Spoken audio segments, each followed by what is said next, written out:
Hello, 1 2 3 4 5 6. Hello, 1 2 3 4 5 6.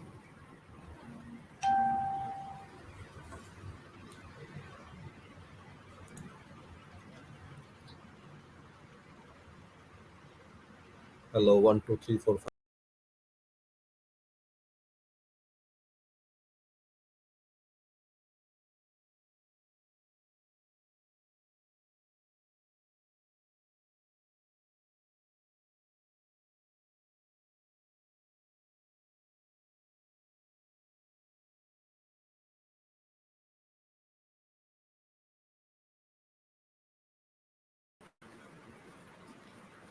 আশা করি আপনাদের আজকের বিষয়বস্তুটা যথেষ্ট ভালো লাগবে, কেননা খুব প্রাসঙ্গিক বিষয়। বাংলাদেশে আমরা প্রতিদিনই নতুন নতুন কেস পাচ্ছি এবং এই ইনসিডেন্স অফ কোলোরেক্টাল ক্যান্সার যেটা প্রচণ্ডভাবে বেড়ে চলেছে, যেটা খুব একটা কনসার্নের ব্যাপার আমাদের সবার কাছেই, যারা আমরা ক্যান্সার নিয়ে কাজ করি, এবং ডক্টরদের কাছে তো বটেই। তো আসুন আজকে আমরা জেনে নিই ডক্টরের কাছ থেকেই যে এই কোলোরেক্টাল ক্যান্সারটা কি, কেন হয়, কি কি এর কারণ হতে পারে, কিভাবে ট্রিটমেন্ট হতে পারে। সো আমি ম্যাডামকে নিয়ে আসার আগে যথারীতি আপনাদেরকে কাছ থেকে আমি 30 মিনিট সময় চেয়ে 30 সেকেন্ড সময় চেয়ে নেব। তার কারণ সবারই আসার আগে একটা ইন্ট্রোডাকশন থাকে, তো আমি ম্যাডামকে একটা ইন্ট্রোডাকশন দিয়ে নেব, তারপর আপনাদের সামনে নিয়ে আসছি।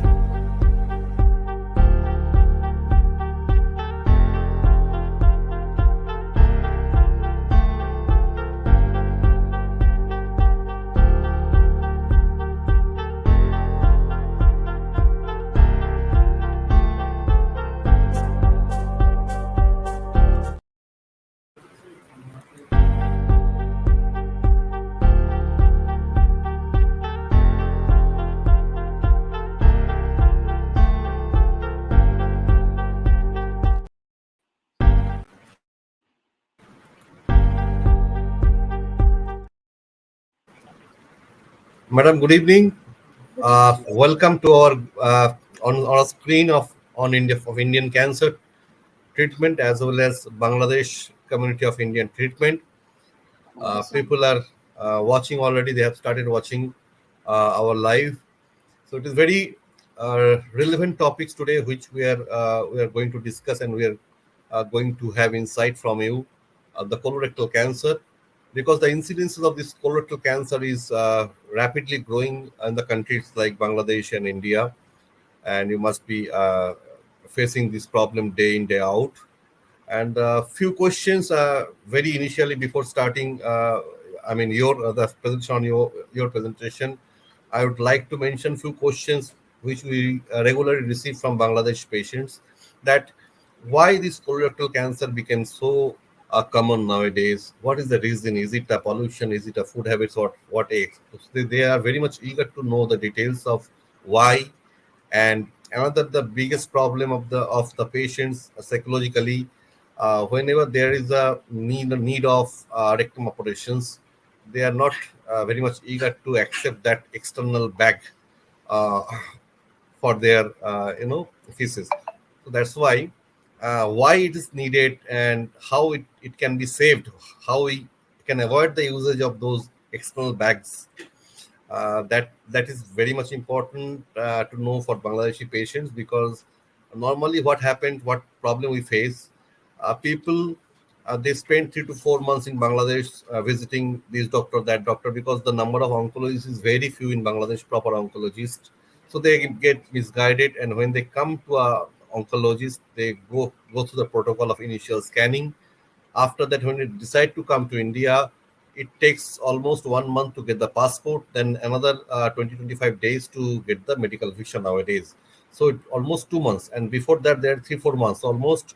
After having the diagnosis of having cancer, it takes 4 to 5 months minimum to come to India. So how they will manage this time, this in between?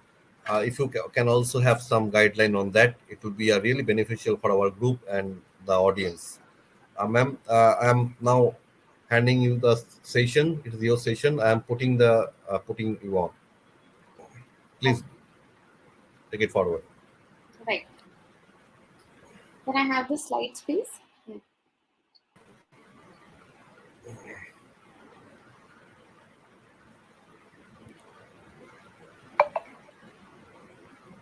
Yes, so good evening and a warm welcome to everyone. I hope my presentation would answer to all the questions that have been put forward so far. So the topic for today is the colorectal cancer and how do we manage. Can I have the next slide, please?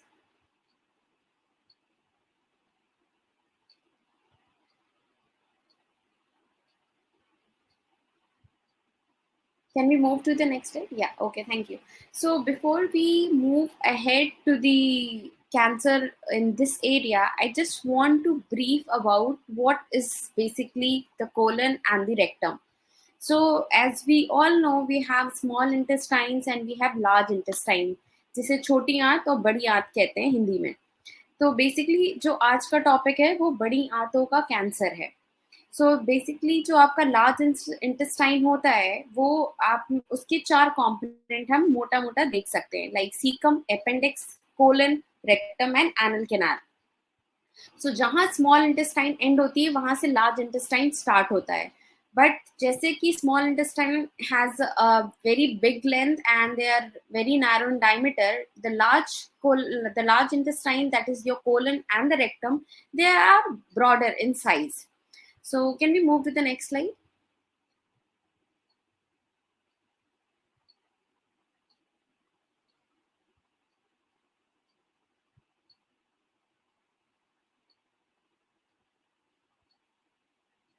Yes. So and coming to the rectum, basically ये एक 15 centimetre length का एक intestine का part है जो कि आपके anal canal के जस्ट ऊपर होता है और कोलन के बाद होता है. तो बेसिकली ये आपके दोनों के बीच होता है और इसमें आसपास की पेरिटोनियम कवरिंग होती है, कुछ पार्ट पे कुछ नहीं पार्ट पे, जिसके बेसिस पे हम डिफरेंट टाइप की सर्जरी क्या कहाँ पे कट करना है या कहाँ पे आंतों को जोड़ना है वो डिसाइड करते हैं. Next slide please. So basically, let us first know what are the functions of colon. Why do we need these large intestine? So basically, इनका function होता है to absorb the water and the nutrients which are important for the functions of the cells. Then to absorb the vitamins and to form a compacted stool, and also for the secretions of electrolytes. And finally, your rectum helps in moving the waste material to through the anal canal outside of the body. Next slide. So why do we need to discuss about this cancer is basically the colorectal cancer is one of the most common cancers globally, everywhere. And coming to the gender, among female it is the second most common, and in men it is the third most common cancer. So it is expected that by 2030 the incidence can increase by 60% of these cancer. The prevalence so far of colorectal cancer is lesser in Asian countries as compared to the Western. However, it is being seen because of the westernization of the lifestyles, like the kind of food that we are consuming, the kind of lifestyle we are living. The incidence is increasing alarmingly in Asia Pacific region. And if we talk about Bangladesh, as the recent study I have come across and seen, the prevalence and the incidence of the cancer has grown up to 3 per 1 lakh population. So this answers to the first question, why there is alarming increase in the incidence of colorectal cancer. So the main reason that we can contribute, in addition to the other reasons that I'll be sharing with you, is the westernization of the lifestyles, the kind of lifestyle people are living. Next slide, please. So the problem with these cancers is that they grow very slowly, and for a long period of time they will not be detected. So we lose that potential time where the tumor can actually be cured, because by the time the tumor grows to a sufficient amount size where they can be where they can present with some symptoms, it has already become to advanced stage. Therefore, in such tumors, in such cases where there is no symptom in the patient, there comes the role of screening procedures. So the screening procedure has the potential to pick up cancer when even it is not symptomatic. That means the patient has no symptom, कोई भी problem नहीं है, लेकिन क्योंकि उनकी as ज्यादा है, कुछ रिस्क फैक्टर्स ऑलरेडी प्रेजेंट है फैमिली में या पेशेंट के खुद में, उन पेशेंट्स में हम कुछ स्क्रीनिंग टेक्निक्स होती हैं, कुछ इन्वेस्टिगेशंस होते हैं, कुछ टेस्ट होते हैं जिनको अप्लाई करके we can pick up cancer in early stage. दूसरा कुछ इंपॉर्टेंट फैक्टर जो कि इन कैंसर्स को प्रमोट करता है वो होता है जेनेटिक. जेनेटिक फैक्टर्स में पेशेंट में एक फैमिली हिस्ट्री भी हो सकती है, उनके फर्स्ट जनरेशन, सेकेंड जनरेशन या थर्ड जनरेशन में कैंसर्स की हिस्ट्री हो सकती है, या पेशेंट में कोई फैमिली हिस्ट्री ना होने के बावजूद पेशेंट को ही सिर्फ कैंसर हो सकता है.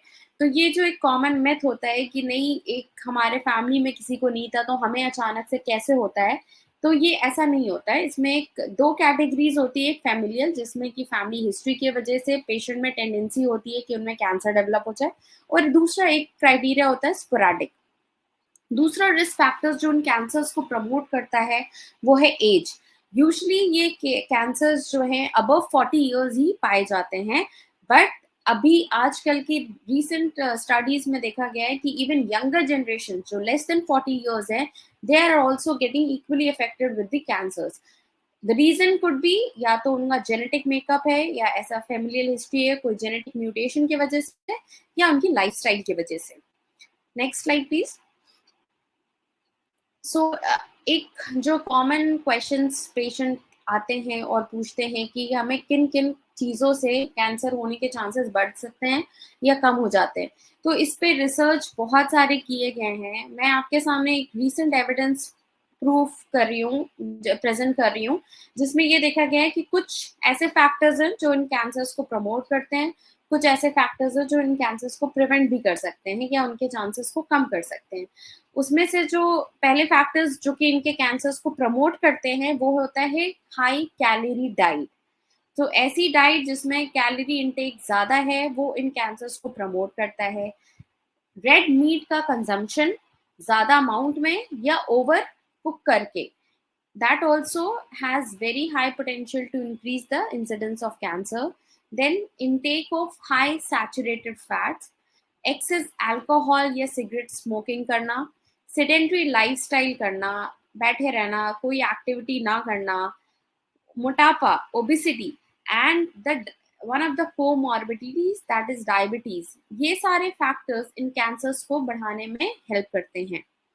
दूसरी तरफ कुछ ऐसे फैक्टर्स हैं जो कि इन कैंसर को शायद कम कर सकें या किसी भी मात्रा से रिड्यूस कर सकते हैं, वो होता है हाई फाइबर डाइट. तो ऐसे फूड जो कि फाइबर रिच होते हैं उनके कंजम्पशन से इन कैंसर के इंसिडेंट्स कम होते हैं. एंटीऑक्सीडेंट्स, विटामिन्स जो कि फ्रेश फ्रूट्स एंड वेजिटेबल्स में पाए जाते हैं, that should be consumed. Coffee intake has shown that it leads to decreased incidence of colon cancers. Then as a food which has got high calcium and magnesium concentration and biphosphates. So these factors basically help in decreasing the incidence of colon cancer. Next slide please. So how do these cancer present?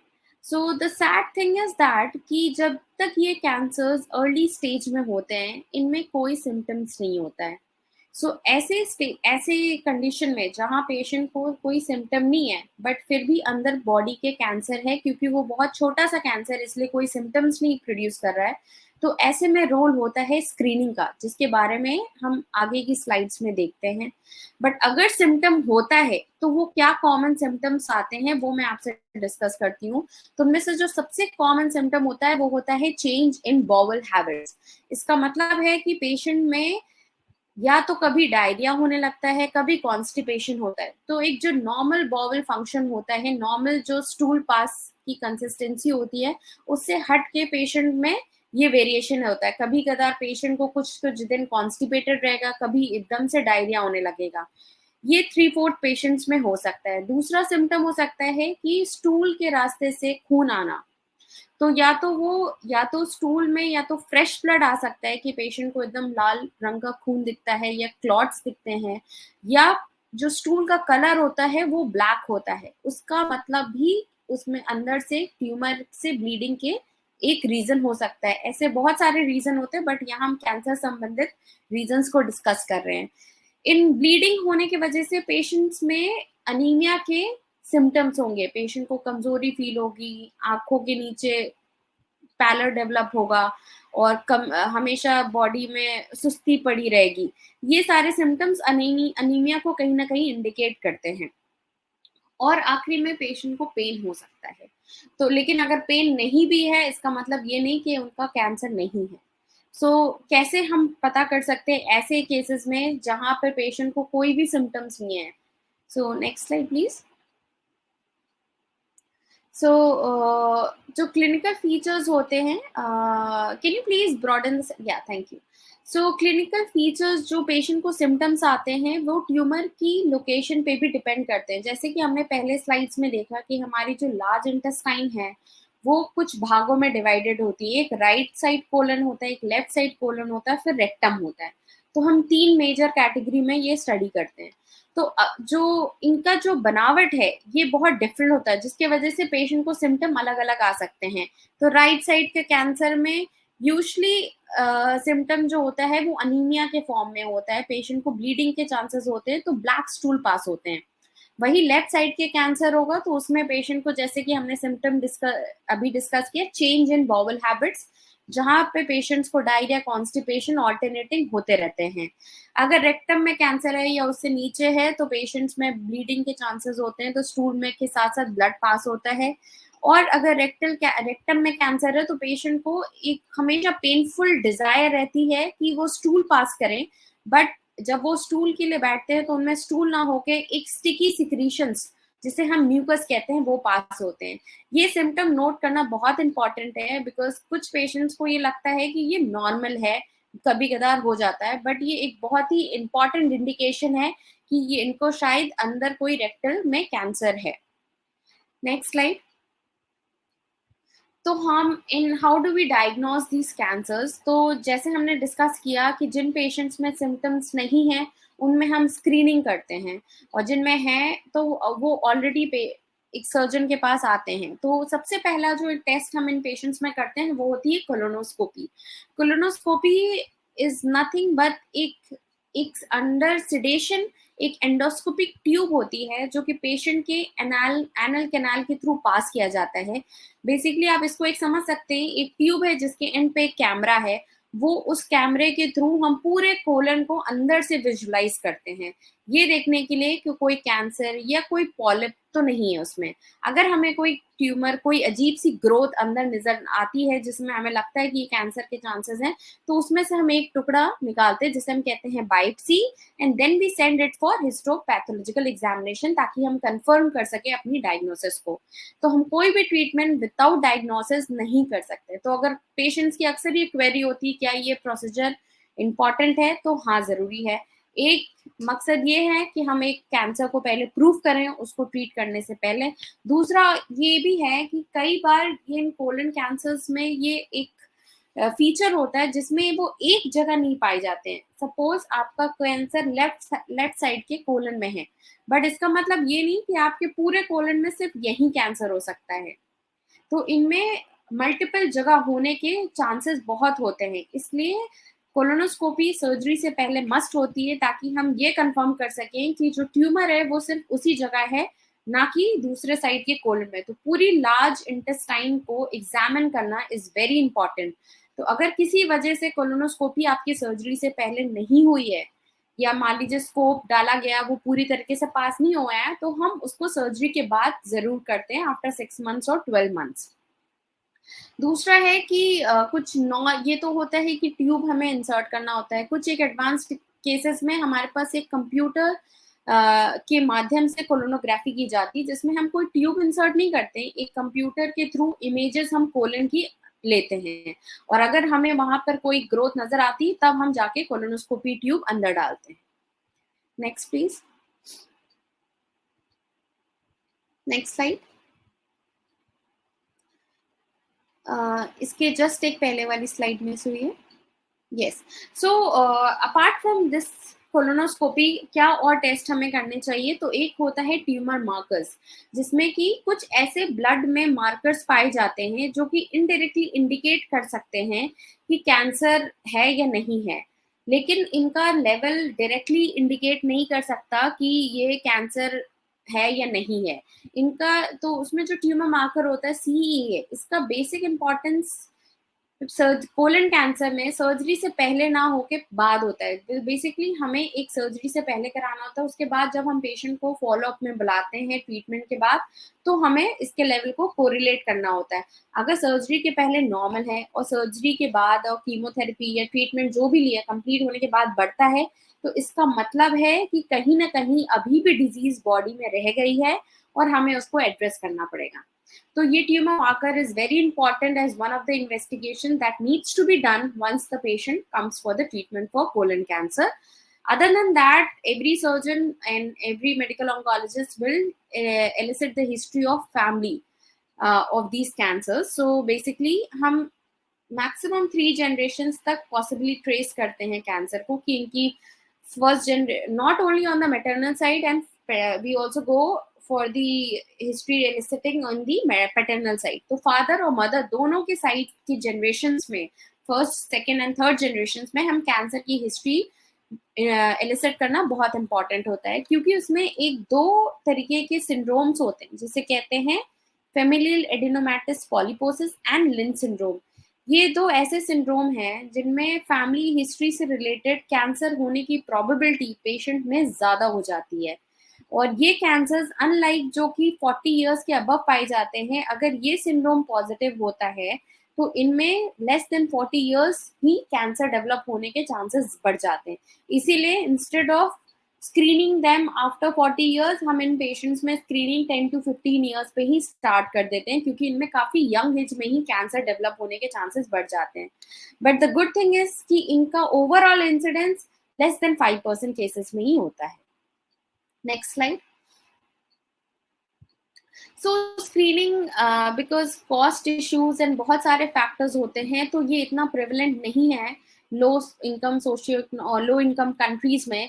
But अगर किया जाए तो उसके लिए हमारे पास कई सारे test होते हैं, जैसे कि स्टूल में ब्लड टेस्ट पता करना, या ये जो कोलोनोस्कोपी जो हमने स्टडी की अभी, ऑप्टिकल या कंप्यूटर टोमोग्राफी कोलोनोस्कोपी की जा सकती है।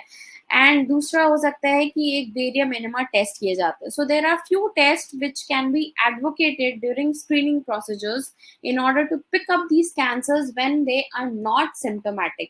तो ये एवरेज रिस्क जो कि more than 50 years of age group of patients में होते हैं, बट उनमें कोई सिम्टम नहीं है, as well as high risk patient जिनमें की फैमिली हिस्ट्री है या पर्सनल हिस्ट्री है कैंसर्स की, या कोई जेनेटिक म्यूटेशन पाया गया है, उन दोनों कैटेगरी ऑफ पेशेंट्स में ये स्क्रीनिंग एडवोकेट की जा सकती है ताकि ट्रीटमेंट जल्द से जल्द स्टार्ट किया जाए। Next slide.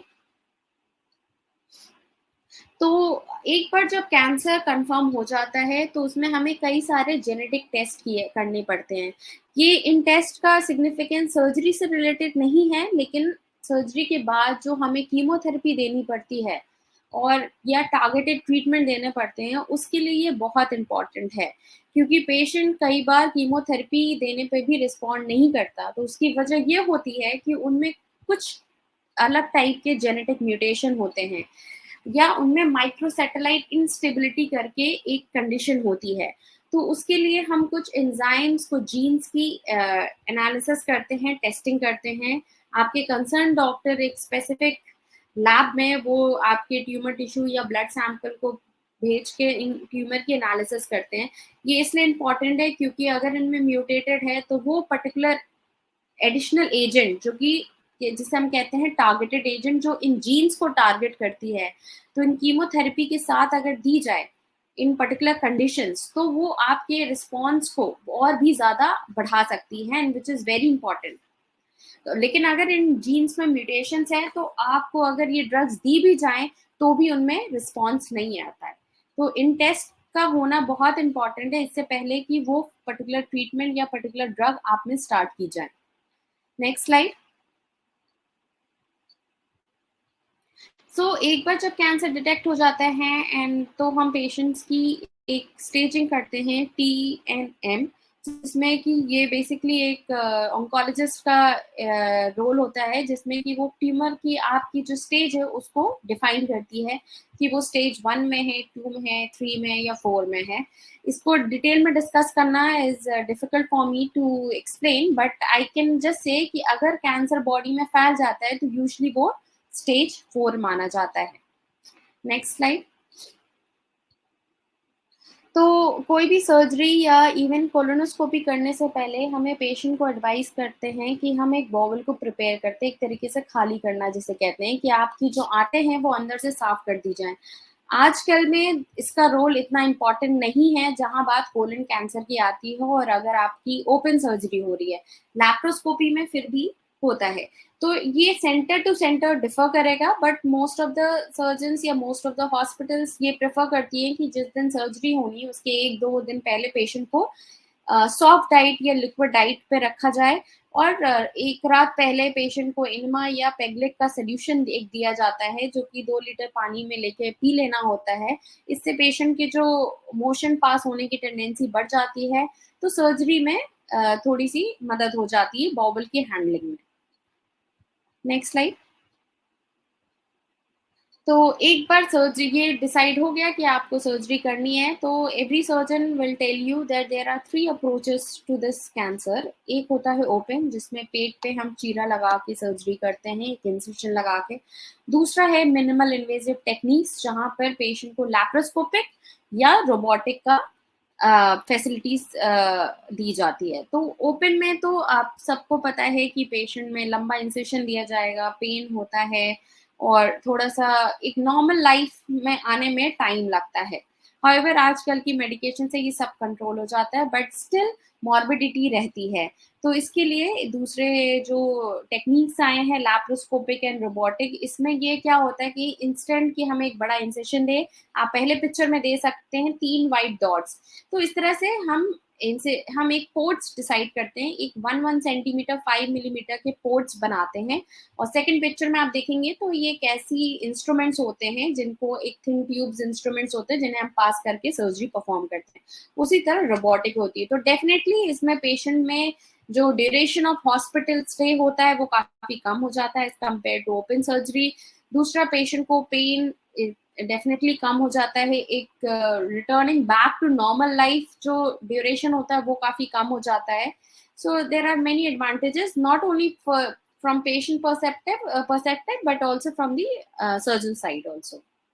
Next slide. So how do we manage? So once we have come to diagnose the disease, एक बार हमने staging कर ली है कि वो किस stage पे है, उसके basis पे हम decide करते हैं कि हमें surgery करनी, chemotherapy देनी या radiation देना है। तो कोलन कैंसर में अच्छी बात ये है कि इसमें अभी तक रेडिएशन का कोई ऐसा मेजर रोल नहीं है, या इनफैक्ट है ही नहीं मैं कहूँगी। इसमें जो सबसे इम्पोर्टेंट जो रोल है वो है सर्जरी का। सबसे पहले विदाउट कीमोथेरेपी अगर ट्यूमर रिसेक्ट हो सकता है, जो कि मोस्ट ऑफ द केसेस में होता ही है, तो सबसे पहले जो आपका ऑन्कोलॉजिस्ट है वो आपको सर्जरी के लिए ही एडवाइस करेगा विदाउट कीमोथेरेपी फर्स्ट। तो इसमें जो हम सर्जिकल प्रोसीजर देखते हैं, आप एक पिक्चर में फर्स्ट पिक्चर में देख सकते हैं कि जैसे कि जो ब्लू साइड है that is your right colon, फिर आपका एक हॉरिजॉन्टल पार्ट आया है, फिर एक वर्टिकल पार्ट आया है। तो राइट कोलन, ट्रांसवर्स कोलन जो कि हॉरिजॉन्टल है, फिर एक नीचे जो आया that is your left colon. तो अगर मान लीजिए आपका ट्यूमर जो है राइट साइड के कोलन में है, तो वो जो ब्लू लाइन, जो ब्लू शैडो है, वो पूरा पार्ट हमें रिसेक्ट करना पड़ता है। दैट मीन्स हमें काट के निकालना होता है। और जो आपको बीच में पतली पतली जो ट्यूब्स दिख रही हैं, जिन्हें हम कहते हैं स्मॉल इंटेस्टाइन, बेसिकली जो लास्ट पार्ट होता है आपका दैट इज द आइलियम, उसको हमें एक बार ट्यूमर को हटाने के बाद वहां पर एक गैप आ जाता है, तो उसकी कंटिन्यूटी को मेंटेन करने के लिए हमें वहां उस छोटी आंत को बड़ी आंत से जोड़ देना होता है, जो कि हम सूचर से कर सकते हैं या स्टेपल के थ्रू कर सकते हैं। So basically this is anastomosis. Most of the cases में कोलन कैंसर में हम यही सर्जरी परफॉर्म करते हैं, जिसमें कि पेशेंट के अंदर ही आते रहती हैं। बट किसी कंडीशन के वजह से, या तो पेशेंट में ऑलरेडी पेशेंट ऑब्स्ट्रक्शन में है, अंदर अंदर बहुत सारा सेप्सिस फैला हुआ है और पेशेंट की जनरल कंडीशन अच्छी नहीं है, सर्जरी की ड्यूरेशन हमें कम रखनी है, पेशेंट हीमोडायनामिकली स्टेबल नहीं है, तो उस केस में हम अपना सर्जरी की ड्यूरेशन को कट डाउन करने के लिए हमें एक स्टोमा बनाना पड़ता है। तो आप थर्ड पिक्चर में देख सकते हैं कि हमने जो, मान लीजिए आपका लेफ्ट साइड में कैंसर है, तो उसको, उस कैंसर वाले के पार्ट को हम 5 सेंटीमीटर मार्जिन लेके कट करते हैं, और जो ऊपर वाला जो कट वाला पार्ट होता है, नीचे वालों को हम बस क्लोज करके ऊपर वाले कट पार्ट को बाहर निकाल आते हैं आपकी बॉडी से। तो लास्ट इमेज में आप देख सकते हैं एक एक पिंक कलर का बॉवल या इंटेस्टाइन या आंत जो होता है वो टेम्परेरी बाहर निकाल दिया जाता है। इस प्रोसीजर से घबराने की बिल्कुल भी जरूरत नहीं होती है, क्योंकि ये एक टेम्परेरी पार्ट है, ये एक परमानेंट नहीं है मोस्ट ऑफ द केसेस में। जिस केस में परमानेंट होगा और क्या जरूरत है, उस केस में आपको सर्जन पहले ही आपको एडवाइस कर देगा या आपको बता देगा सर्जरी से पहले। But most of the cases में ये एक टेम्परेरी होता है। तो ये इंटेस्टाइन के बाहर आपके ले आते हैं और इसके अराउंड एक आप देख सकते हैं एक सर्कुलर बैग अप्लाई किया जाता है। इस बैग की एडवांटेज ये है कि पेशेंट को बार बार जो स्टूल यहाँ से निकलता है, जस्ट लाइक आप नॉर्मल रूटीन में स्टूल पास करते हो, वही आपका यहाँ एब्डोमेन से आएगा साइड से, वो स्टूल इसमें कलेक्ट होता है। इन पेशेंट को 4 to 5 टाइम्स डिपेंडिंग अपॉन क्या फ्रिक्वेंसी से स्टूल आ रहा है वो एम्प्टी करना होता है। आप जहाँ भी जिस सेंटर्स में जाएंगे, usually you will prefer your good private centres, तो वहाँ पे स्टोमा स्पेशलिस्ट होते हैं। There are nurses who are very well trained, even the surgeons will advise you how to take care of it. So these people come you and guide you very well how to put a bag even when you get discharged। आप अपने घर जाते हो, फिर भी एक जो आपके बहुत क्लोज रिलेटिव होंगे उनको बहुत अच्छे से एडवाइस किया जाता है कि बैग कैसे लगाना है अगर निकल जाए, या कैसे इसको ठीक से बंद करना है और कितने बार खाली करना है, ये सारी चीजें एड्रेस हो जाती हैं। तो it is not a major issue. अगर आपकी सर्जरी हो गई उसके बाद आपको कीमोथेरेपी की अगर जरूरत है, जो कि सर्जन और medical oncologist after seeing your final histopathology report decide करता है, उसके बाद हम इसको आराम से वापस से विन ट्यूब को अंदर ले जाके एक छोटे से इंसेशन में, जहां पर आपकी आंत निकली उसी के अराउंड इंसेशन देके उसको वापस से जोड़ देते हैं। तो ये एक बहुत बड़ा प्रॉब्लम नहीं है। Next slide. तो आप देख सकते हैं कुछ कंसर्न होता है पेशेंट को कि स्किन के अराउंड आप देख सकते हैं थोड़ी रेडनेस डेवलप हो जाती है जब ये हम स्टोमा बाहर देते हैं। तो इन केसेस में कई सारे ट्रीटमेंट होते हैं, लाइक पेशेंट अप्लाई करता है जिंक ऑक्साइड ऑइंटमेंट या लैक्टोकैलामाइन सॉल्यूशंस एंड ऑल। तो इससे एल्यूमिनियम पाउडर्स आते हैं, ये सारे इनको अप्लाई करके इनिशियली ऑब्वियसली ये जो सिक्रीशंस आते हैं, आपकी स्किन वहाँ की बहुत सेंसिटिव होती है, तो जब वो अगर फैल जाता है, it doesn't happen in all cases, सारे केसेस में नहीं होता, बट जिनमें होता है स्किन सेंसिटिविटी की वजह से, तो उन केसेस में भी ट्रीटमेंट हो जाता है। तो उसमें बहुत पैनिक होने की जरूरत नहीं है, क्योंकि इन सबको यूजली 10 to 14 डेज में ये सारे हील हो जाते हैं, अगर प्रॉपर स्टोमा थेरेपिस्ट है जो कि आपके अप्लाई कर रहा है रेगुलरली, टाइमली एम्प्टी कर रहा है बैक को, और ये क्रीम एप्लीकेशन से। Next slide. सो अगर यूजली पेशेंट को फिर आफ्टर सर्जरी जब हम इनकी फाइनल बायोप्सी रिपोर्ट पढ़ते हैं, तो उसमें हम बताते हैं या तो पेशेंट स्टेज 1 में है, 2 में है या 3 में है। स्टेज 1 कैंसर में हमें कुछ भी नहीं करना होता है, कोई कीमोथेरेपी नहीं देनी होती है। अगर 2 कैंसर है, स्टेज 2 है, ये इसका डिसीजन यूजली पेशेंट और डॉक्टर के बीच जो रिस्क फैक्टर्स को डिस्कस करते हुए क्या एडवांटेज है क्या डिसएडवांटेज है उसके बेसिस पे डिसाइड किया जाता है। तो कुछ ऐसे फीचर्स होते हैं जो कि हमें फाइनल हिस्टोपैथोलॉजी रिपोर्ट में पढ़ना होता है, और अगर वो फीचर्स प्रेजेंट होते हैं तो हमारी जो एस्को गाइडलाइंस होती हैं उसके according we decide whether we have to give adjuvant chemotherapy and not. दूसरा इंपॉर्टेंट क्राइटेरिया ये भी है कि इसमें एमएसआई टेस्टिंग का बहुत रोल है। तो इन पेशेंट्स में जो हमने अभी जेनेटिक एनालिसिस में पढ़ा था कि माइक्रोसैटेलाइट इंस्टेबिलिटी, जहां हम 4 जीन्स के एनालिसिस करके डिसाइड करते हैं कि पेशेंट एमएसआई हाई है या लो है, तो उसके बेसिस पे जब वो टेस्टिंग की रिजल्ट्स आते हैं, उसके अगर एमएसआई हाई होती है तो उसमें हमें कुछ टाइप की फ्लोरोपाइरिमिडीन कीमोथेरेपी अवॉइड करनी होती है, और अगर एमएसआई लो है या एब्सेंट है तो उस केसेस में आप सिंपल एक ड्रग कीमोथेरेपी होती है वो सफिशिएंट होती है इन पेशेंट्स में। लेकिन अगर स्टेज 3 है तो उसमें बिना सोचे हमें कीमोथेरेपी लेनी ही होती है पेशेंट को, और उसमें एक ऑक्ज़ैलिप्लैटिन बेस्ड कीमोथेरेपी दी जाती है जो कि यूजुअली 6 मंथ्स का होता है। अब स्टेज 3 के भी 2 कैटेगरीज़ होते हैं, उसमें हम डिटेल में नहीं जाएँगे, तो कुछ कंडीशंस होती हैं जिनमें हम 3 मंथ्स की भी कीमोथेरेपी देके स्टॉप कर सकते हैं। बट अगर थोड़ा-सा एडवांस टी स्टेज है या नोडल स्टेज है तो उसमें हमें 6 मंथ्स की ट्रीटमेंट दी जाती है। ये कीमोथेरेपी यूजुअली आपकी 48 आवर्स के विद इन कंप्लीट हो जाती है। पेशेंट को 3-4 days depending upon the symptom रखना पड़ता है। Next slide. सो इसमें पेशेंट को सबसे बड़ी टेंशन होती है कि कीमोथेरेपी के साइड इफ़ेक्ट्स। तो ये इसमें पेशेंट को एक पेरिफेरल लाइन इंसर्ट की जाती है या सेंट्रल लाइन इंसर्ट करके कीमोथेरेपी स्टार्ट की जाती है। कीमोथेरेपी के डेफिनेटली साइड इफेक्ट्स होते हैं, just like we have the issues with the surgeries की कॉम्प्लिकेशंस हो सकते हैं, तो कीमोथेरेपी की भी होते हैं, जिसमें पेशेंट की जो मिकोसा होती है इसमें इन्फ्लेमेशन हो जाती है, जैसे ओरल कैविटी की है या हाथ। और डेफिनेटली जो कीमोथेरेपी इस कैंसर में दी जाती है उसमें हाथ और पैर के जो जो सोल होता है और ये जो पाम होता है इसमें रेडनेस और इरिदिमा और स्किन पीलिंग, ये सारे फीचर्स जिसे हैंड फुट सिंड्रोम कहते हैं, ये डेवलप हो जाते हैं। पेशेंट के हेयर लॉस होने हैं, उनके न्यूट्रोफिल काउंट्स कम होने की वजह से उनमें डिफरेंट टाइप के इन्फेक्शंस होने के चांसेस बढ़ जाते हैं, लूज मोशंस होने के चांसेस बढ़ते हैं, फटीग।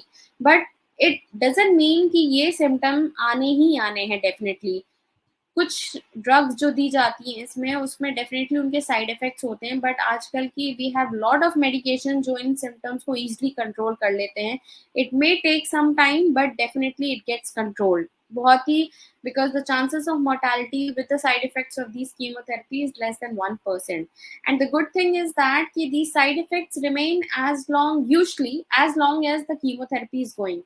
तो जैसे आपका कीमोथेरेपी बंद होता है यूजुअली ये साइड इफेक्ट जो है वो एलिवेट हो जाते हैं। इनमें रेडिएशन का कोई रोल नहीं होता है। तो ये था पूरा आपका कोलन कैंसर, कैसे हम ट्रीट करते हैं, सर्जिकल पार्ट, कीमोथेरेपी पार्ट और रेडियोथेरेपी पार्ट इसमें होता नहीं है। नेक्स्ट।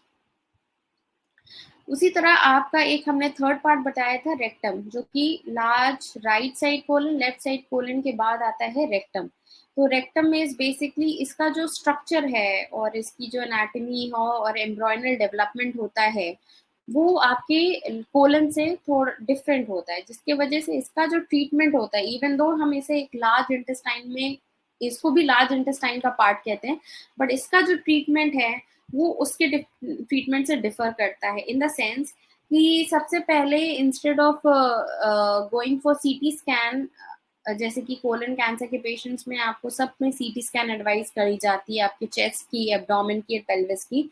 रेक्टल कैंसर्स में हम चेस्ट की और एब्डोमेन की तो सीटी स्कैन करते हैं, लेकिन जहाँ रेक्टम की बात होती है उसको प्रॉपर विजुलाइज करने के लिए, क्योंकि उसके आसपास बहुत इंपॉर्टेंट स्ट्रक्चर्स होते हैं, तो वो ट्यूमर उन स्ट्रक्चर्स से कितना दूर है या अटैच्ड है, हमें कितना स्ट्रक्चर्स निकालना है, उनकी प्रॉपर स्टडी के लिए हमें एमआरआई करना होता है। तो every surgeon will advise you for MRI pelvis in these cancers.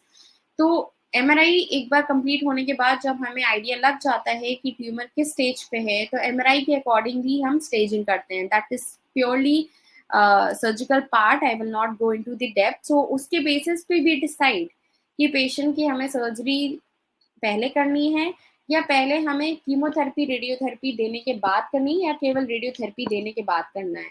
सो इसमें दो टाइप के रेडिएशंस आते हैं, वो हम नेक्स्ट स्लाइड में पढ़ते हैं, लेकिन इसमें जो बेसिकली मोटा मोटा सर्जिकल अप्रोच होता है, इसमें लो एंटीरियर रिसेक्शन या एब्डोमिनल पेरिनियल रिसेक्शन होता है। तो एक टाइप की सर्जरी में आपका जो रेक्टम का जो ट्यूमर वाला पार्ट होता है उसके ऊपर और नीचे मार्जिन लेके हम कट करते हैं, उस पार्ट को निकालने के बाद जो रिमेनिंग हिस्सा है आपकी आंतों का उसको जोड़ देते हैं, that is we anastomose. But abdominal perineal resection में जब आपका कैंसर बहुत ही नीचे होता है, एनल कैनाल के पास होता है, और हमने रेडिएशन कीमोथेरेपी देने के बाद भी वो इतना श्रिंक नहीं करता है, तो हमें उस केसेस में हमें नीचे वाली आंत को बचाना बहुत डिफिकल्ट हो जाता है, तो हम पूरा नीचे वाला आंत निकाल लेते हैं, और उस केस में जो ऊपरी हिस्सा होता है आपकी आंत का वो आपका स्टोमा के फॉर्म में बाहर आ जाता है। इस केस में आपका स्टोमा परमानेंट होता है, लाइफ लॉन्ग होता है, इसको हम अंदर कभी नहीं कर सकते हैं। Next slide. सो उसके लिए आपको एक सर्जिकल प्रोसीजर के दौरान आपको कॉस्ट जब एक्सप्लेन की जाती है तो एक सर्कुलर स्टेपलर की जो कि 20 to 25,000 के अराउंड होती है, ये स्टेपलर्स का यूज होता है जिसके थ्रू एनास्टोमोसिस आपकी इजी हो जाता है और एनल कैनाल के थ्रू पास करके दो एंड्स को जोड़ने में इजी होता है। Next slide. तो जैसे मैंने अभी डिस्कस किया कि based on the MRI, based on the सीटी फाइंडिंग हम डिसाइड करते हैं कि पेशेंट को रेडिएशन देना है या कीमो रेडिएशन। जब हम साथ में देते हैं तो उसे कहते हैं कीमो रेडिएशन देना है। तो रेक्टल कैंसर में जब आपको एक मल्टी डिसिप्लिनरी अप्रोच में जब पेशेंट से डिस्कस किया जाता है तो उसे रेडियोथेरेपी के बारे में बताया जाता है। जब रेक्टल कैंसर की बात होती है तो उसमें शॉर्ट कोर्स रेडिएशन होता है, लॉन्ग कोर्स रेडिएशन होता है। शॉर्ट कोर्स रेडिएशन का मतलब ये है कि वो रेडिएशन शॉर्ट कोर्स के लिए है and within 5 to 7 days we have to operate these patients. इसमें कीमोथेरेपी साथ में हम नहीं देते हैं। दूसरा होता है लॉन्ग कोर्स रेडिएशन, जिसमें कि कीमोथेरेपी और रेडिएशन देने के एटलीस्ट 5 to 6 वीक्स के बाद ही हम सर्जरी करते हैं। अब हम ये कैसे डिसाइड करेंगे कि इस पेशेंट में शॉर्ट कोर्स देना है या लॉन्ग कोर्स देना है? ऑब्वियसली शॉर्ट कोर्स में जो रेडिएशन का डोज होता है वो कम होता है, लॉन्ग कोर्स में ज़्यादा होता है। इनका इंडिकेशन बेस्ड ऑन एमआरआई जो होता है वो surgeon and the radiation oncologist decide. तो उसमें पेशेंट को हम भले ही साइड इफेक्ट्स और क्या क्या हो सकते हैं वो हम डिस्कस करते हैं definitely, but you should always let your oncologist take a call whether you should receive short course or long course most of the cases में। आप symptoms के थ्रू घबराए नहीं। every surgeon and every radiation oncologist and medical oncologist wants best for you। तो इनमें कौन सा हमें रेडिएशन लेना है वो आप प्लीज ऑन्कोलॉजिस्ट पे छोड़ दें, बिकॉज आपका जो ट्यूमर की एनाटमी है और ट्यूमर की जो एक्सटेंट है वो सिर्फ ऑन्कोलॉजिस्ट डिसाइड करता है, जिसके बेसिस पे हम ये दो डिफरेंट टाइप की रेडिएशन डिसाइड करते हैं।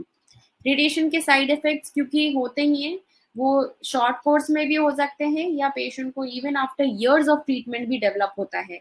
जैसे कि हमने कीमोथेरेपी और सर्जिकल साइड इफेक्ट्स देखे, उसी तरह रेडिएशन के होते हैं कि बाद में आते रुकावट होने के चांसेस, डायरिया होने के चांसेस या पेशेंट को फटीग होने के चांसेस, बार बार मोशन पास करने की टेंडेंसी की चांसेस, ये सारे साइड इफेक्ट्स होते हैं। But having said that, it is not that every patient will have these symptoms, but yes, there are symptoms, there are side effects which can happen after giving radiation to the pelvis. Next slide please. So just like in grossly I will tell you कि in patients में भी जब T3 या T4 या आपके lymph nodes positive हैं, जब आपके सर्जन्स एक्सप्लेन करते हैं तो हमें रेक्टल कैंसर्स में मोस्ट ऑफ द केसेस पे जब वो एडवांस स्टेज में आते हैं तो हमें पहले कीमो रेडिएशन देना पड़ता है, यानी कि उसके बाद ही हम 5 to 6 वीक्स के बाद ही हम सर्जरी प्लान करते हैं इन पेशेंट्स में। और जब उनकी फाइनल हिस्टोपैथोलॉजी आती है सर्जरी के बाद तो उसके बेसिस पे मोस्ट ऑफ द केसेस में हमें 4 to 6 months की एडिशनल कीमोथेरेपी भी देनी पड़ती है। तो as compare to colon cancer इसका जो ड्यूरेशन ऑफ ट्रीटमेंट होता है थोड़ा सा एक्सटेंसिव होता है, ड्यूरेशन ऑफ हॉस्पिटल स्टे भी ज्यादा होता है, but you can not leave in between. आप ये नहीं सोच सकते कि नहीं हमने कीमो रेडिएशन तो सर्जरी के पहले भी लिया था तो हम क्यों बाद में लें। आप प्लीज ऑन्कोलॉजिस्ट पे ट्रस्ट करिए, वो आपका हमेशा बेस्ट चाहेंगे। अगर ट्रीटमेंट कीमोथेरेपी की रिक्वायरमेंट है, आपकी हिस्टोपैथोलॉजी देख के, आपका सर्जरी से पहले जो कीमो रेडिएशन दिया उसका रिस्पॉन्स देखकर, उसके बेसिस पे देर आर वेरियस फैक्टर्स जिसके according we take a decision that I will not discuss in detail. But if we require chemotherapy, you have to take, and it takes usually 4 to 6 months of chemotherapy. और अगर आपका बहुत ही advance stage में, जैसे कि मैंने कहा कि एमआरआई जब हम कराते हैं तो हम ये भी देखते हैं कि रेक्टम से बाहर तो ट्यूमर नहीं आ गया है, क्योंकि आज के अगर फीमेल है तो उसके यूट्रस भी हमें देखना है कि क्या वो तो नहीं इन्वॉल्व हो गई है, मेल है तो ब्लैडर तो नहीं इन्वॉल्व हो गया है, या फीमेल में भी ब्लैडर इन्वॉल्वमेंट का हमें रिस्क होता है। तो अगर ऐसे केसेस होते हैं जिसमें कि ट्यूमर एक्सटेंसिव हो चुका है, फैल चुका है, then in that case we have to do multi visceral resections, जहां पर थोड़ा सा मॉर्बिड प्रोसीजर होता है और हमें आसपास की कई स्ट्रक्चर्स को भी साथ में निकालना होता है। बट इन सारी सर्जरीज का सक्सेस रेट काफ़ी अच्छा होता है, एंड इवन दो ये साउंड करते हैं बहुत ही extensive and morbid, but most of the patients with good hospital care and in good surgical hands and good medical oncologists and radiation oncologists if available, these cases they go very well and the patient can be discharged in satisfactory mood. Next slide.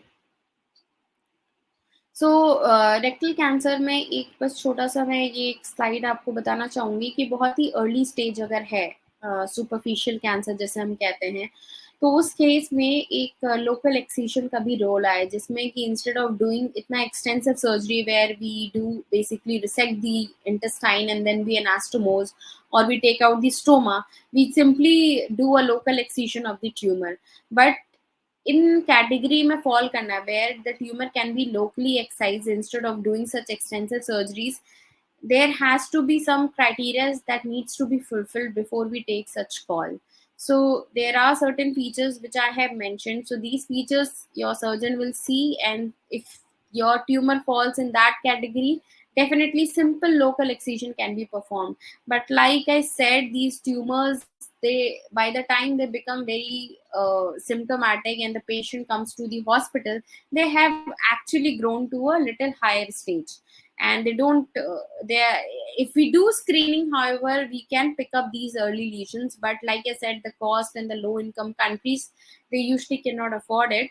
So basically the role of local excision is not that great until unless patient are diagnosed in these early stages. Next slide.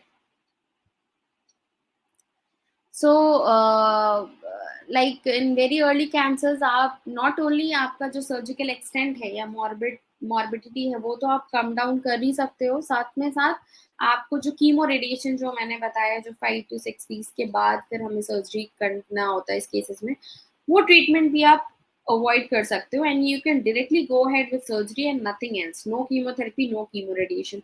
But having said that, to diagnose these cancers in such early stages a challenging thing. Next slide. So once आपका treatment complete हो जाता, once you are done with surgery, chemotherapy, radiation, everything, do we need to stop coming to the doctors? The answer is big no.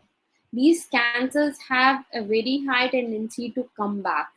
If not come back, I mean like they can come back in the same region where you have operated, where the surgeon has operated, or it can also spread to your lungs and liver and other part.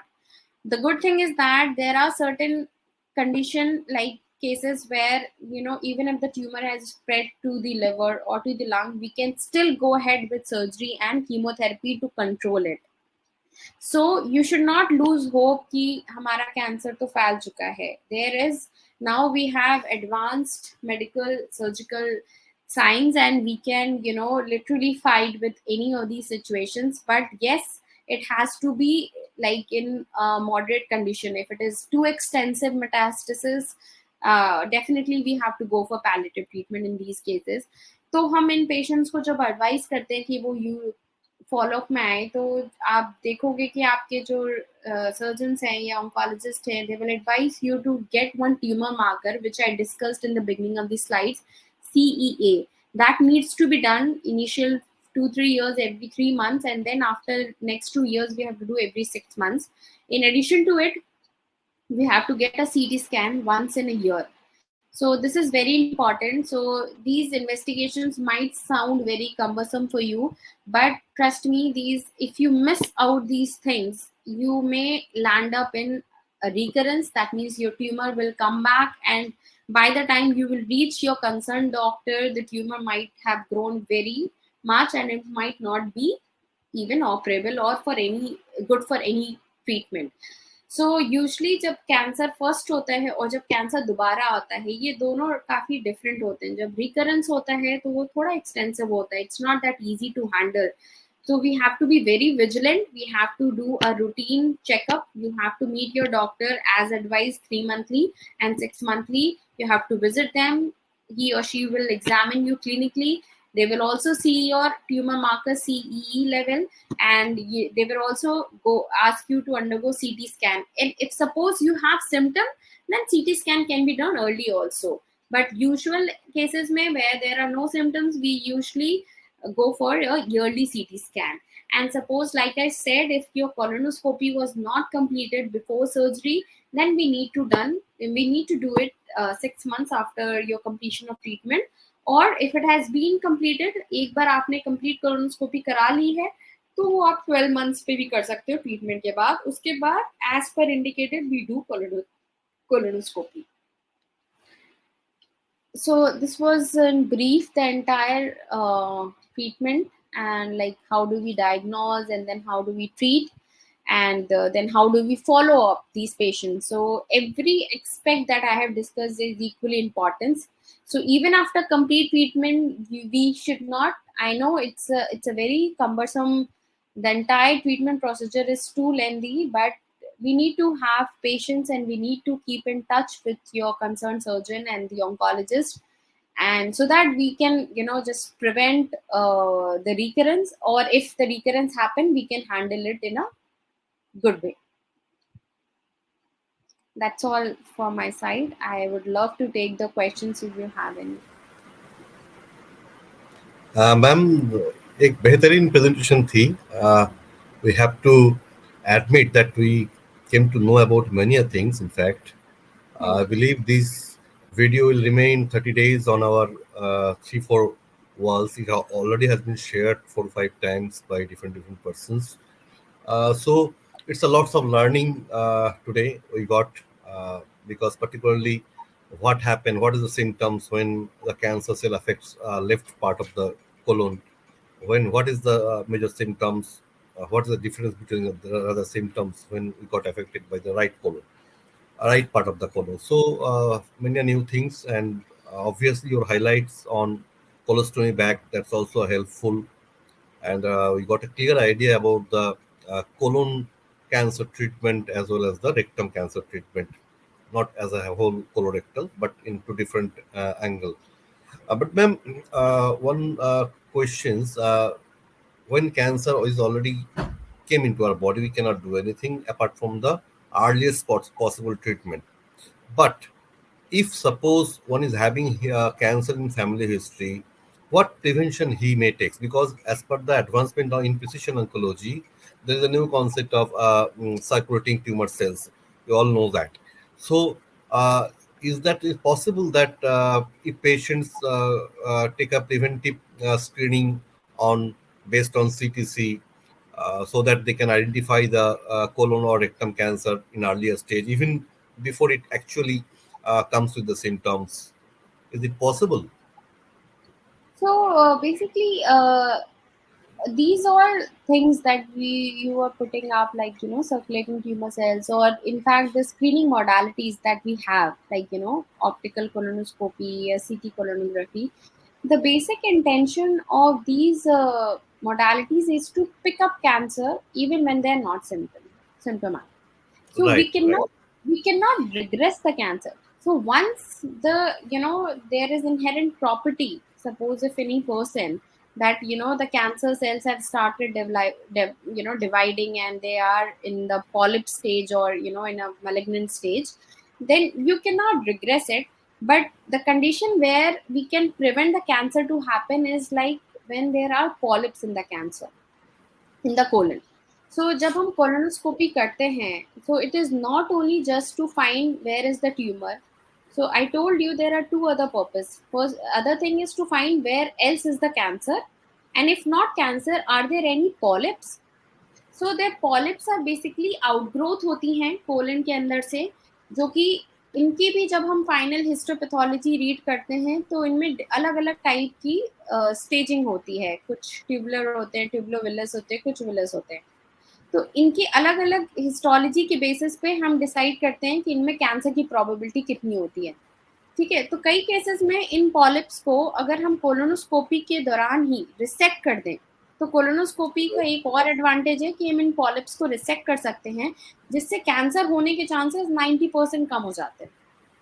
So this Okay. is one condition where you can say we have prevented the cancer.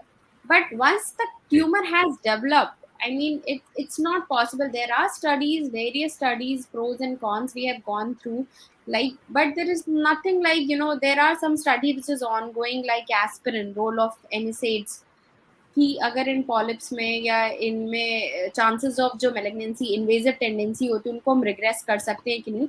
However, this role is still to be, confirmed. Need And to be confirmed. Yes. Okay. yeah, right now I would not Sorry. suggest that, if you take these things, your cancer can, stop growing.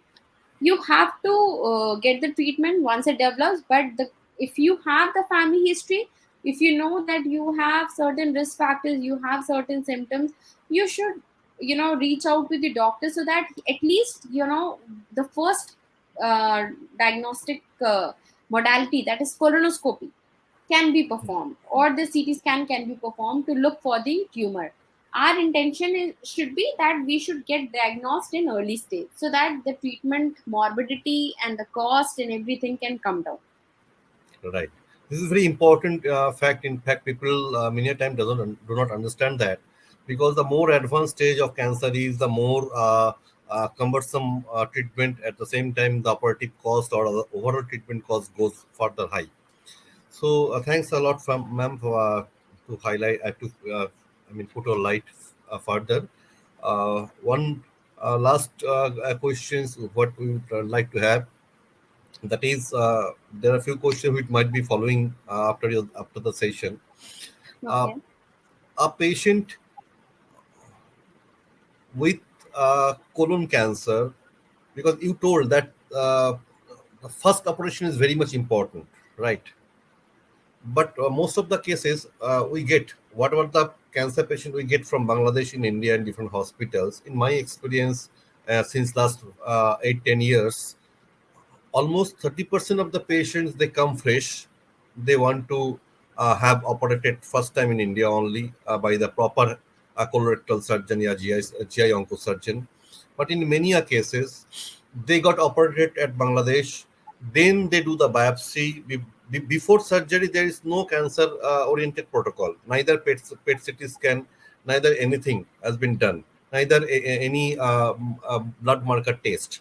Simple go for surgery. After surgery, when they send that sample to the biopsy, then cancer comes out. And for the time beings, they also start chemo. 5-6 months, 5-6 cycle of chemo they usually have. But after, obviously, after 7-8 months or average 9 months, I have seen from my own study, after within 8 to 9 months, it again recur, and then those patient comes to India for to get treated by a proper surgical oncologist, yes, organ specific oncologist. But that time, the second surgery might be very much difficult, rather critical. Is it the right? Yeah, so basically it depends the duration क्या है. Like, when was your first surgery done? Okay. Mhm. And after how many months you have approached the next surgeon. So as the duration increases, the chances of post-op, sequelae that happens after any surgery, when you open abdomen, there, the chances of fibrosis and everything sets in. So the problem, comes there, but it's not like we cannot. It depends, like, see, if the cancer has come, if there is residual cancer, we need to operate, whether it's complicated or not, we have to, because most of the cases में वो resect हो जाते हैं if it goes in, into experienced hands. Okay. Right. So thanks, ma'am. That means the nutshell of the entire session today is getting treatment early as possible is important. Proper surgery is important, and along with that, proper follow-up is also equally important to maintain the quality of life. Right. So with this, ma'am, we have not received any queries till date, but we will definitely will get the queries as usual, like other days. So I will send those queries to you. Your number is there. Rather, Kritika is also there to help Sure. out. And ma'am, thanks for your valuable time. You have taken your time in a odd time frame to deliver your speech, insight, and really thanks from our core of our heart, from the treatment group, that is Bangladesh Treatment Community of Indian Treatment, as well as Indian Cancer Treatment.com. Thanks a lot, ma'am. I will come back to you soon. And questions, any queries further comes to us, we will forward that Yeah, to sure. you. I would love to address them. Thank you so Thank much you, ma'am. for listening. It was a nice session from you, ma'am. Thanks. Thank you.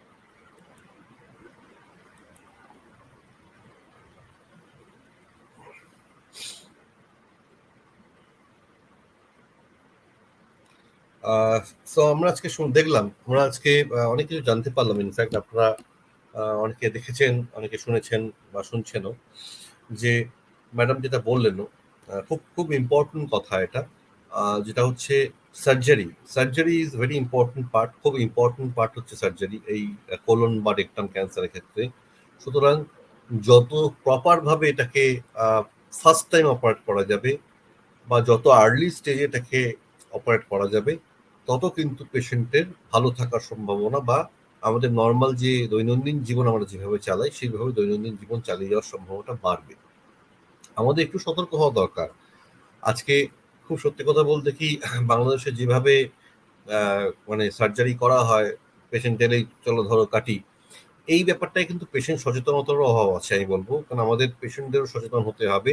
যখন সেখানে কেউ সার্জারির জন্য বলবেন, আপনাদেরও প্রশ্ন করা উচিত কেন এই সার্জারিটা দরকার। এই সার্জারির আগে একটুখানি খোঁজ খবর নেওয়া উচিত, এই সার্জারি কি ধরনের প্রোটোকল ফলো করা হয়, প্রপার ইন্টারন্যাশনাল প্রোটোকল মেনে সার্জারি হচ্ছে কিনা, পেট সিরিটা করা দরকার আছে কি নেই, না থাকলে কেন নেই, দরকার থাকলে কেন দরকার আছে, এই সমস্ত বুঝেই কিন্তু আপনাদের কনসেন্ট দিয়ে সার্জারি করা উচিত। আমি আবারও বলছি, পেশেন্ট কনসেন্ট ছাড়া কিন্তু কোনো ডাক্তারি সার্জারি করতে পারে না। সুতরাং এই যে সিমটমস গুলো ম্যাডাম আজকে বললেন, যেমন প্রথমেই কোলোরেক্টাল ক্যান্সারের ক্ষেত্রে প্রথমেই বাউল হ্যাবিটটা চেঞ্জ হয়ে যায়, মানে আমাদের পায়খানার অভ্যেস চেঞ্জ হয়ে যায়। হঠাৎ করে পায়খানায় কষে যায়, সেই কষা ভাবটা থাকে, হঠাৎ করে পায়খানা খুব নরম হয়ে যায়, কখনো অল্টারনেটিভ ভাবে কষে যায় বা নরম হয়ে যায়, ব্লাড আসে, কখনো তাজা রক্ত আসে, কখনো কালো রক্ত আসে, ব্ল্যাক স্টুল যেটাকে আমরা বলি, কখনো পেট ফুলে থাকে গ্যাসে, হ্যাঁ বহুদিন ধরে, এটা মানে মাসখানেকের উপর ধরে জিনিসটা চলছে। এই ধরনের সিমটমস থাকলেই কিন্তু, এবং যাদের রেড মিট খাওয়ার হ্যাবিট অনেক বেশি, এই ধরনের সম্ভাবনা থাকলেই কিন্তু প্রথম থেকে সতর্ক হওয়া দরকার আছে। এবং আমি জানি ক্যান্সার কারোর জীবনই অভিপ্রেত নয়, বাট যেভাবে ক্যান্সারটা বাড়ছে এবং 2030 সালের মধ্যে ক্যান্সারটা যে জায়গায় যেতে চলেছে, সেক্ষেত্রে এই ধরনের সিমটমস গুলো একটু বেশি দিন ধরে আমাদের শরীরে স্টে করলেই কিন্তু একটু ক্যান্সারের অ্যাঙ্গেল থেকে ডায়াগনস্টিক টেস্টগুলো বা একটুখানি নিজেকে ডক্টরের কাছে দেখিয়ে নেওয়া উচিত। কারণ যত আর্লি স্টেজে ধরা যাবে, আবার ম্যাডাম যেটা বললেন আমি তার পুনরাবৃত্তি করছি, বা আমি সবসময় এই কথা আমিও বলে আসি, একটা ক্যান্সার বা টিউমার তো শুরু হয়ে একটা পলিপ স্টেজ থেকে শুরু হবে। যত আমরা প্রায় দেখি কোলনের পলিপ, যত আর্লি স্টেজে বা পলিপ স্টেজে এটাকে আমরা ধরতে পারবো, অপারেট করে ফেলুন পলিপটাকে, তার একটা বায়োপসি করিয়ে ফেলে দেখে নিন যে ক্যান্সারাস না ক্যান্সারাস নয়। ক্যান্সারাস না থাকলে খুব ভালো, ক্যান্সারাস হলে ইমিডিয়েটলি কোনো মেডিকেল অঙ্কোলজিস্টকে আগে দেখিয়ে তার প্রপার ট্রিটমেন্ট শুরু করা দরকার, যাতে সেটা আর না ছড়াতে পারে, বা ছড়ালো তাকে যেন আমরা একটা লিমিটেড একটা জায়গার মধ্যে আবদ্ধ করে ফেলতে পারি, যাতে আমার কোয়ালিটি অফ লাইফটা ফার্দার এফেক্টেড না হয়। আশা করি আজকের আলোচনাটা যারা পরবর্তীকালেও যারা ভিডিওটা থেকে যাবে, যারা শুনবেন তাদের ভালো লাগবে। আমরা কিন্তু চেষ্টা করছি একটা একাডেমিক গ্রুপ তৈরি করার, একটা একাডেমিক ওরিয়েন্টেড, কেননা শিক্ষিত পেশেন্ট মাত্রই কিন্তু সঠিক সিদ্ধান্ত নিতে পারে, অন্যের উপর ডিপেন্ড করে সিদ্ধান্ত হয় না। পাড়া প্রতিবেশী বন্ধু বান্ধবকে জিজ্ঞেস করে যে সিদ্ধান্ত নেওয়া হয় ট্রিটমেন্টের ক্ষেত্রে, সেই ট্রিটমেন্ট সঠিক হয় না। সুতরাং আপনার রোগ, আপনার শরীর বা আপনার আত্মীয় শরীর, আপনি আগে জানুন রোগটাকে, ডাক্তার কি বলছে তার কাছ থেকে, তার মুখ থেকে কথাগুলো শুনুন, আমাদের সঙ্গে কোঅর্ডিনেট করুন। আপনার যে কোনো কোয়ারি আমাদের হোয়াটসঅ্যাপ নাম্বার দেওয়া আছে গ্রুপে, আমাদের ট্রিটমেন্ট গ্রুপের হোয়াটসঅ্যাপ গ্রুপে পাঠান। আপনারা যদি স্পেসিফিক ডক্টর অঞ্জলি সিং এর ওনার ওপিনিয়ন চান, আমরা আপনাদেরকে ওপিনিয়ন আনিয়ে দেবো। যদি আপনি ভিডিওর মাধ্যমে ভার্চুয়াল কনসালটেশন করতে চান, সেটাও আমরা করিয়ে দেবো, বা সেটা একটা পেড কনসালটেশন হবে, সেটা ফ্রি হবে না। কেন কোনো কনসালটেশনই তো ফ্রি হয় না, ডক্টরকে তার উপযুক্ত পারিশ্রমিক দিতেই হয়, তাই না? সো এই বলে আজকে আমাদের আলোচনা শেষ করছি। আমাদের আগামী সপ্তাহে আমাদের সঙ্গে থাকবেন ডক্টর জয় বাসু। উনি স্কিনের বিভিন্ন ইলেকট্রো সার্জারি নিয়ে আলোচনা করবেন। আমাদের শরীরের মধ্যে অনেক